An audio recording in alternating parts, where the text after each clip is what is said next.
Yes, I am in Lutzmansburg. Hello everybody, my name is Kevin and welcome back to another video where today I am talking about the debut album from the Chemical Brothers, Exit Planet Dust, with a bit of a broken jewel case. So, the Chemical Brothers, Tom Rollins and Ed Simons, my favorite electronic band of all time. Back in April I released my review of No Geography, their latest album. Spoilers, the album was fantastic and you should definitely go check it out. And in that video, I mentioned that I might do a whole discography review of these guys one someday, um, including the Hana soundtrack.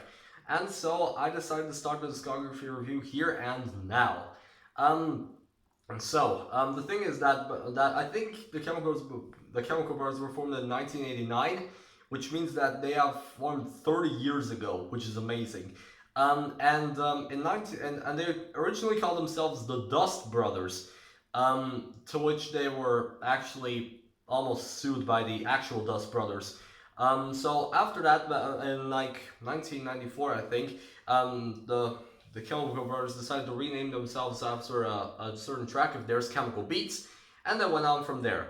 So yeah, in 1992 they released Song of the Siren under their Dust Brothers name, and then they released two EPs, 14th Century Sky and My Mercury Mouth EP, both of them in 1994, I think.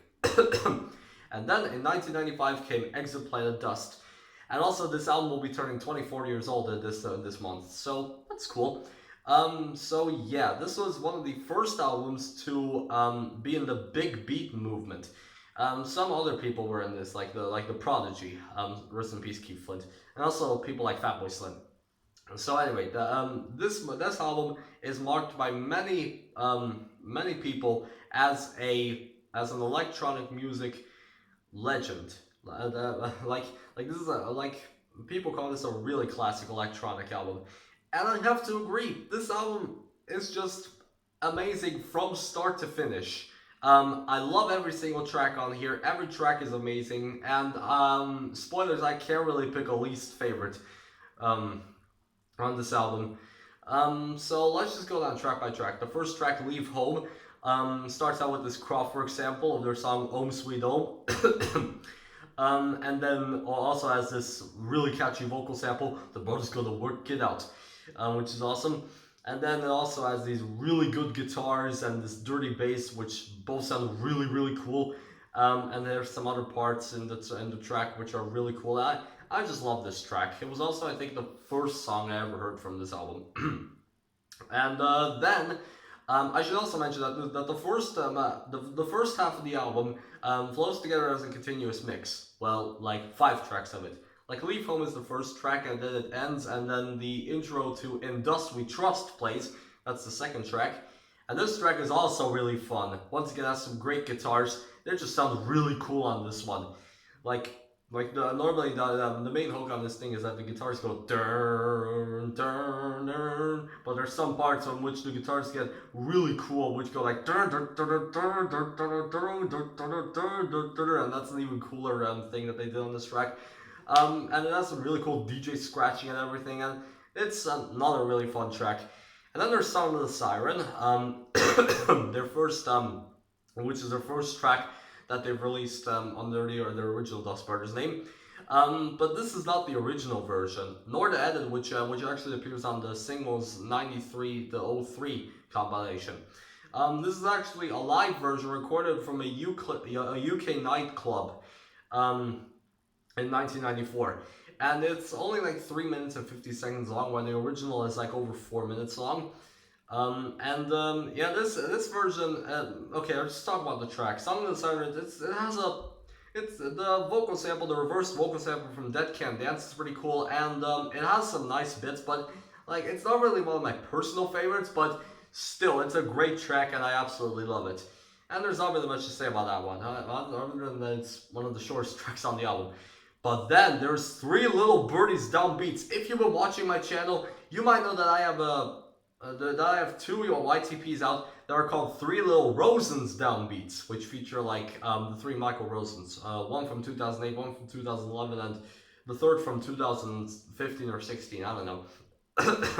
and then like in the outro of the videos, On both of them, I used three little birdies downbeats as the background music, which is yeah.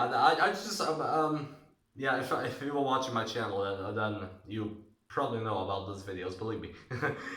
So yeah, this track though. Let me just talk about this track now. It starts out with the three little bird. I mean the song, the siren vocal sample still, but it has some guitars over it like "Durr," which is cool. And then like after a minute, these really cool, this just really cool guitars or synths. I don't know what come in, which just sound freaking catchy as hell and absolutely amazing.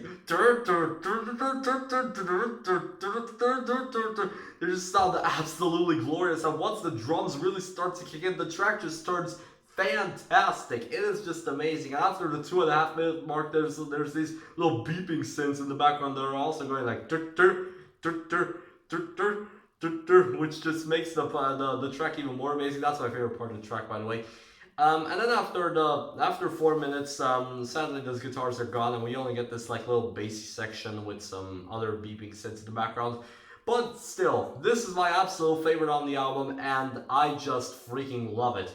And then there's Fuck Up Beats, which is another song that I used in one of my Rose and White EPs, which was Michael and Brian's Hamburger Disaster. I used that as the background music when there was the chase scene in that YTP. You should go watch that.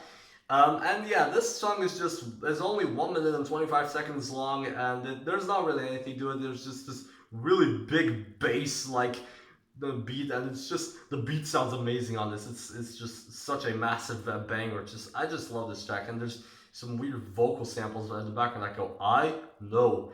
Like on Amazon, this the tracks the track listing, it said "fuck up beats" explicit, even though there's not really anything explicit about the track outside of the title. But even though it's short, it's amazing. I just love it. Sorry if I'm coughing all the time. My throat is hurting a bit. Anyway, then there's Chemical Beats, the track that Tom and Ed named themselves after they were almost sued by the Dust Brothers of their name. Anyway, so this track, Chemical Beats, it also has some really amazing guitars. It was also released on their 14th Century Sky EP, I think it was that, yeah. And it also has some weird vocal samples in the background, which I always along to as well. And yeah, this track is just awesome as well. And then this track ends and the continuous mix ends as well. And that's the first half of the album. The second half of the album is way more laid back and, kind of more ambient. Well, the next two tracks are really ambient. First off, there's Chico's Groove, which was instantly my least favorite from the album when I first heard it, because I didn't think much was going on. It was just kind of boring for me back then. But it has grown on me a lot since, just really laid back and just really cool track actually, which is great. I can't really say anything about it, which it just sounds pretty cool.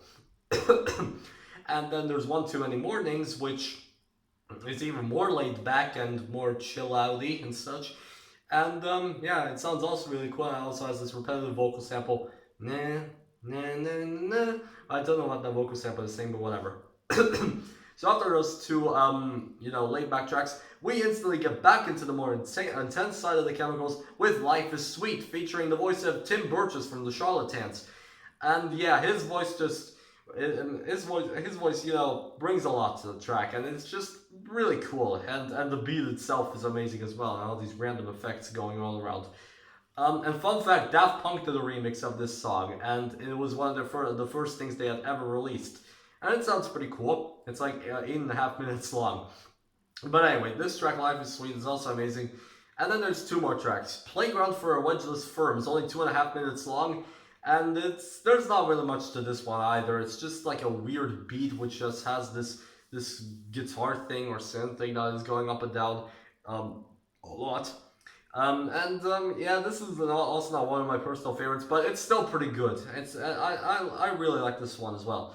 And finally, Alive Alone, featuring Beth Orton, which is a really creepy ending, I gotta tell you. It has some depressing lyrics and such, but it just sounds amazing. Like the the melody of this track is just amazing, and the beat is pretty cool. And Beth Orton's talking about how she's alive and she's alone, but she never wanted to be either of those. So yeah, there's a lot of depressing lyrics on this track, but it's still a really good closer. I also really love this track, and yeah, it's just amazing. Great closer to this album. So, what do I think of Exit Planet Dust as a whole? It is definitely a classic and one of the best electronic albums of all time, and I just love it. Considered a classic for many reasons, and I agree with all of them. And I am overall feeling a 9.5 out of 10. Favorite tracks? Really all of them, but more specifically, Leave Home, Industry Trust, Three Little Birdies Down Beats, Fuck Up Beats, Chemical Beats, Chico's Groove, One Too Many Mornings, Life is Sweet, Alive Alone. And as I said, there's no least favorite, because Song of the Siren and Playground for a Witch's Firm are both really good tracks. But of course, this is just my opinion. You can feel free to disagree with it. But if you have any opinions, just leave them in the comments. The Dig Your Own Hole review will probably come sooner this month, maybe even next week. I don't know. But yeah, I guess that's it. That's all for today. See you next time.